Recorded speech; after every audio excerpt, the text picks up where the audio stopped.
안녕하십니까. 서원대학교 IPP 사업단 박주범 교수입니다. 오늘은 여러분들의 진로에 도움이 되는 장기 현장 실습과 일학습 병행 제도에 대해서 소개하는 시간을 갖도록 하겠습니다. 오늘 진행할 순서는 환경적인 부분과 그 다음에 채용시장 변화, 그 다음에 외국 사례, 현재 진행되고 있는 IPP 현황, 그리고 IPP 제도 소개, 이런 순서로 이제 진행하겠습니다. 먼저 환경적인 측면에서 보면은 최근 최저임금이 지속적으로 상승해가지고 기업 측에 상당히 부담이 되고, 또한 주 52시간 근무가 확대되면서 이것도 기업 경영 여건을 악화시키는 요인으로 작용하고 있습니다. 그다음에 두 번째는 작년부터 이제 코로나 바이러스로 인해서 이 또한 기업의 경영 환경을 악화시키는 요인으로 작용하면서 우리 학생들한테도 취업난이 심화되고, 그 다음에 인턴이라든지 아르바이트 기회도 축소되는 그런 요인으로 작용을 하고 있습니다.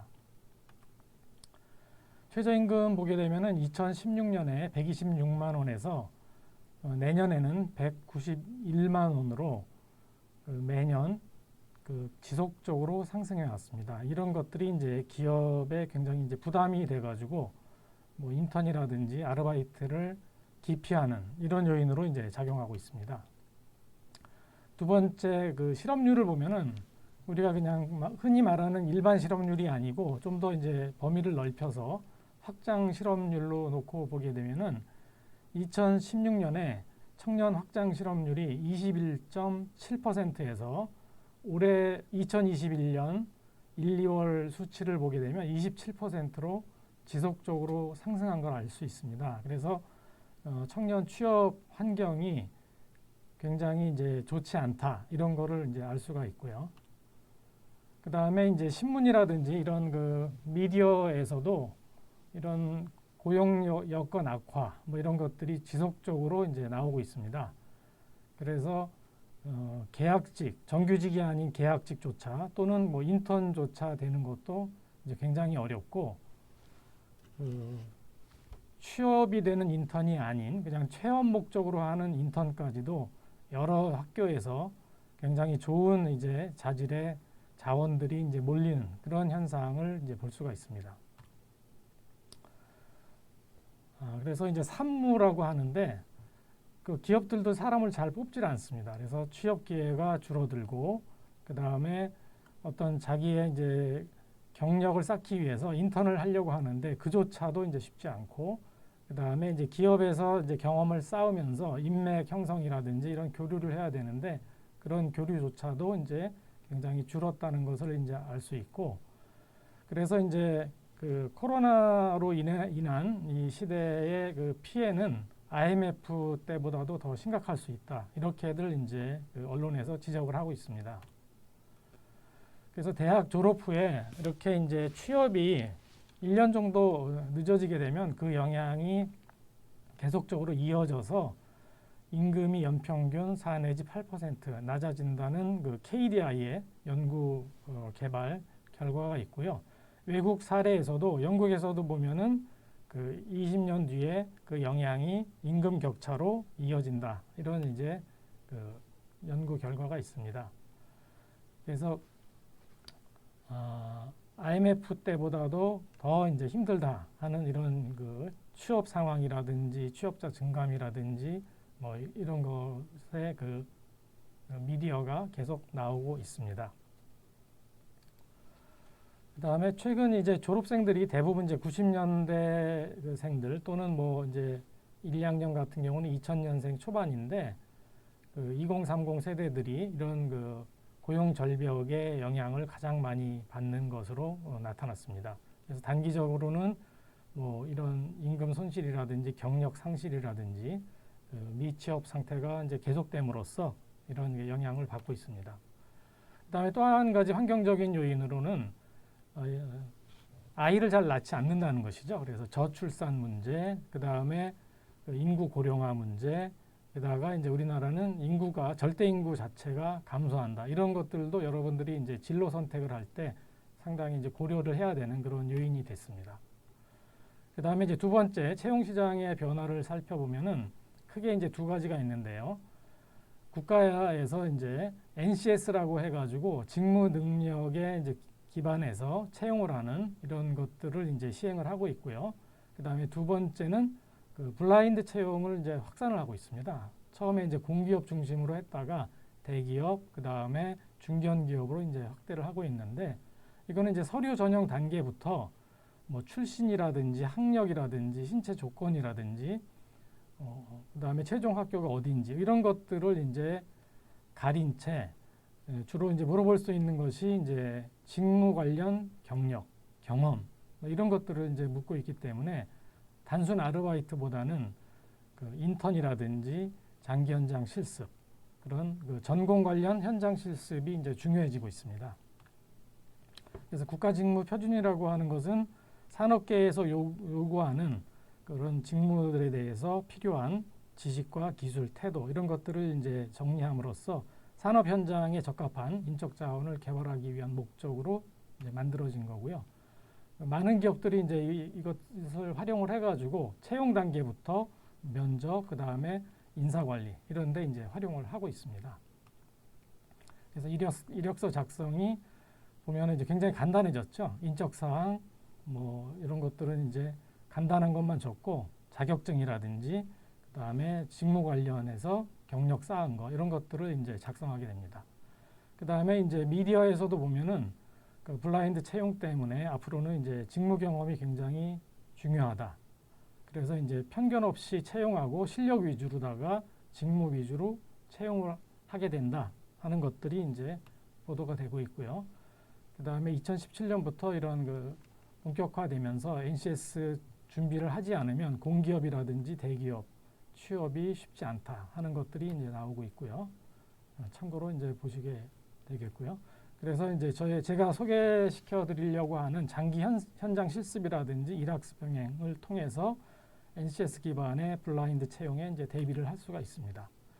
세 번째 이제 해외 사례를 보면요.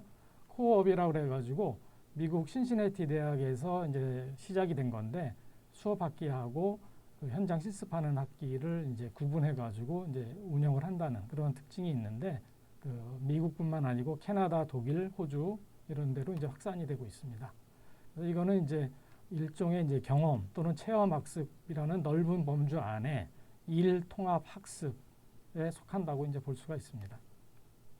그래서 이것도 보면은 워터로 대학 같은 경우에 그 산학협력 프로그램을 통해 가지고 굉장히 좋은 그 마이크로소프트라든지 구글, 애플 이런 데에 이제 취업이 되는 그런 사례들이 이제 늘어나고 있다 하는 것들이 이제 신문에 보도가 되고 있고요. 우리나라에서도 그 청년 실업난을 이러한 외국에서의 코업과 같은 장기 현장 실습으로다가 풀자 하는 의견이 이제 나오고 있습니다.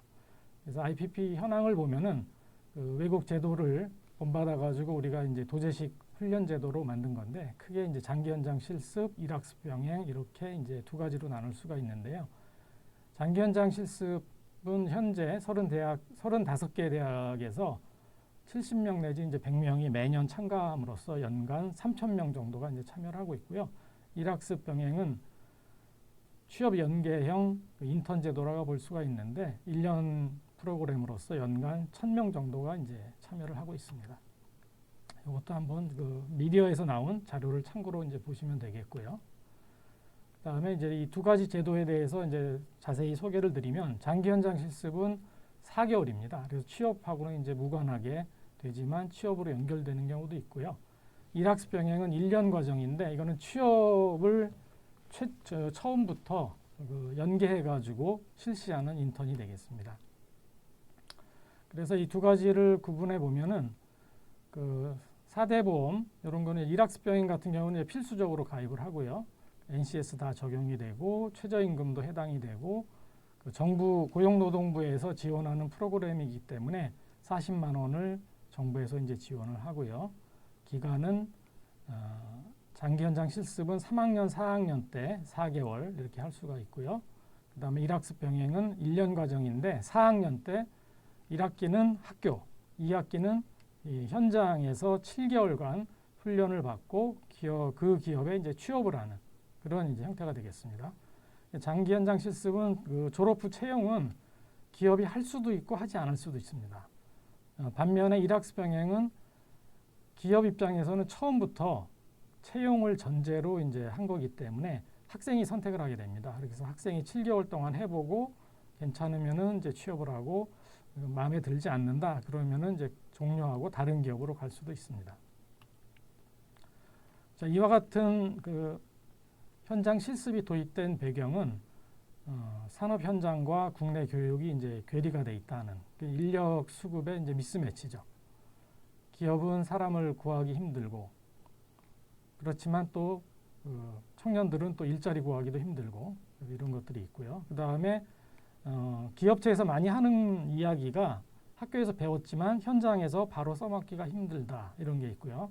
그 다음에 학생들은 기업 내용을 잘 알지 못하기 때문에 진로 선택에 또 어려움이 있습니다. 그 다음에 막상 청년들이 취업을 해도 퇴사하는 이런 경우가 상당히 많습니다. 그래서 기업의 커다란 이제 그 낭비 요인 또는 이제 비용으로 이제 그 작용을 하고 있고요. 그 다음에 기존에 이제 교과부라든가 이런 데서도 이제 단기 현장 실습이 있었는데 그 최저형 임금에 미치지 못하는 그런 임금을 지급하고 단기다 하는 그런 이제 문제점들이 있어가지고 거의 지금 요거는 최저임금을 주는 쪽으로 이제 그 제도가 이제 바뀌고 있고요. 그 다음에 장기 현장 실습, 일학습의 경우에는 여러 가지 이제 학생 보호를 위한 장치와 혜택이 있습니다. 그래서 전공과 관련된 직무를 수행을 하고 실습에 나가기 전에 사전 교육을 실시를 해서 뭐 성희롱 예방이라든지 정보 보안, 직장 예절 이런 것들을 이제 교육을 시키고요. 그다음에 다칠 거에 대비해서 산재보험을 이제 의무적으로 이제 가입을 시키고요. 그다음에 실습 계획서에 근거해 가지고 이제 실습을 하고 그 보고서를 통해서 이제 평가를 합니다. 그다음에 주 5일 하루 8시간 근무하고 월 급여는 최저임금을 상회를 해야 되고요.